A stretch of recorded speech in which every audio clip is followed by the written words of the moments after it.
Now, whether we think it's fair or whether we think it unfair, the rich often declare bankruptcy. Personal bankruptcy does not mean poverty. None of that inference is correct. And I ask you, when you hear evidence of that, to consider how it is that Mr. Gua, who did not have any personal assets at that time, because the CCP was the one that had seized his property, there was a time, and you will hear evidence coming in, that Mr. Gua was to pay a fine of almost $100 million within a few days. And that is what leads to a filing of bankruptcy. But the government's request that from that you draw the conclusion of guilt, again, is a misplaced request. The government will argue throughout this case that what Mr. Gua did was simply unlawful.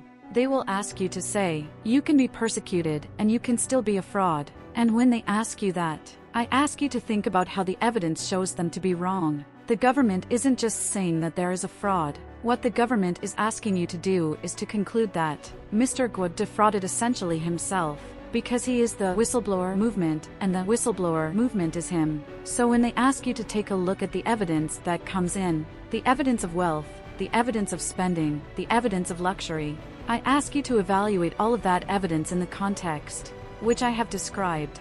And if you do so, and if you evaluate the evidence, understanding how difficult it was for these entities to survive, and how each one of the people who worked for these entities worked hard to maintain and forward a whistleblower movement, you will reach the only logical conclusion in this case, that Mr. Gua is not guilty of the 12 counts of the indictment. Thank you.